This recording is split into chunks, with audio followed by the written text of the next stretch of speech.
Gabi na, may multo ba? Mga nakakatakot na urban legends sa Pilipinas. Guys, hello! Welcome back sa aking channel. Ngayong gabi, magkwekwentuhan tayo tungkol sa mga nakakatakot na urban legends sa Pilipinas. Alam nyo naman, mahilig tayo sa mga kwentong kababalaghan. Di ba't parang mas tumatatak sa atin yung mga kwento kapag may halong misteryo at kilabot? Simula pagkabata natin, naririnig na natin ang mga kwentong ito. Yung iba, galing pa sa mga lolo at lola natin. So, ready na ba kayo?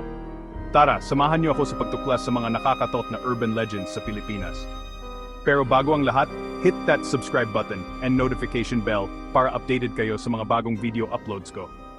Simulan natin ang ating kwentuhan sa isa sa mga pinakasikat na urban legend sa Pilipinas, ang White Lady ng Balete Drive. Alam niyo ba na ang Balete Drive sa Quezon City ay kilala sa mga malalaking puno ng balete na nakalinya sa kalsada?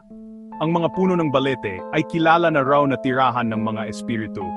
At sa gitna ng mga punong ito, may isang babaeng nakaputi raw na nagpapakita tuwing hating gabi. May iba't ibang bersyon ng kwento. May nagsasabing biktima raw siya ng hit and run, at hanggang ngayon ay naghahanap pa rin ng hustisya. Pero ang pinaka-creepy sa lahat, may mga nagsasabi na nagpapakita raw ang White Lady sa mga sasakyang dumadaan at humihingi ng saklolo. Kaya naman, kung nagmamadali ka at gusto mong makaiwas sa anumang kababalaghan, iwasan mo na lang dumaan sa Balete Drive kapag gabi. Kung sa Western countries, mayroon silang mga vampires. Dito naman sa atin, mayroon tayong mga manananggal. Ang mga manananggal ay mga aswang na may kakayahang hatiin ang kanilang katawan. Isipin mo, yung kalahati ng katawan nila, naiiwan dito sa lupa, habang yung kalahati naman, lumilipad sa gabi para maghanap ng mabibiktima. Ang pinaka-favorite nilang kainin, siyempre, yung mga sanggol na nasa sinapupunan ng kanilang ina. May mga kwento pa nga, kapag nakarinig ka raw ng parang pusa na umiiyak sa bubungan nyo, manananggal na raw yon. Kaya, kung ako sa inyo, wag na kayong mag-experiment na alamin kung totoo nga. Baka kayo pa ang maging hapunan nila. Chapter 3. Ang nakakakilabot na kwento ni Maria Labo.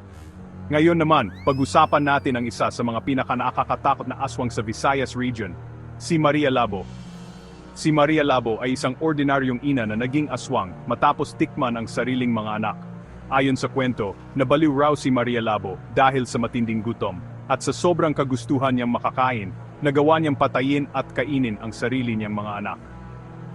Nang matauhan si Maria Labo sa kanyang ginawa, laking pagsisisi ang kanyang naramdaman, ngunit huli na ang lahat. Hanggang ngayon, marami pa rin ang naniniwala na gumagala si Maria Labo para maghanap ng mga bagong mabibiktima. Kaya naman, sa mga nanay diyan, bantayan niyong maigi ang mga anak niyo. Baka kasi isang araw, kumatok si Maria Labo sa pinto niyo at maghanap ng bagong lulutuin. Chapter 4. Ang misteryosong madre at iba pang kwento. Hindi lang White Lady, manananggal at Maria Labo ang mga nakakatakot na nilalang na sinasabing nagpaparamdam dito sa Pilipinas. Marami pang ibang kwentong kababalaghan ang bumabalot sa ating bansa. Isa na diyan ang kwento ng ghostly nun sa isang lumang ospital sa Maynila. Ayon sa mga kwento, may isang madre raw nagpapakita sa mga pasyente at staff ng ospital. May mga nakakakita raw sa kanya na naglalakad sa hallway tuwing gabi, habang ang iba naman naririnig ang kanyang mga hikbi at dasal. Bukod sa ghostly nun, marami ring kwento tungkol sa mga haunted schools. Kaya naman, kung makarinig kayo ng mga kakaibang ingay sa school nyo, lalo na kung gabi, wag nyo nang alamin kung ano yon. Baka kayo pa ang isunod nila. Charot! Chapter 5. Mga kwento mula sa inyo. Ayan guys, yan ang ilan sa mga nakakatakot na urban legends sa Pilipinas. Sigurado akong marami pa kayong alam na kwento diyan. Kaya naman, i-share nyo na yan sa comment section below. At kung nagustuhan nyo ang video na ito, huwag kalimutang mag-like at mag-subscribe sa aking channel. Maraming salamat sa panood at hanggang sa muli. Grabe, nakakakilabot, di ba? Ang dami nating urban legends dito sa Pilipinas.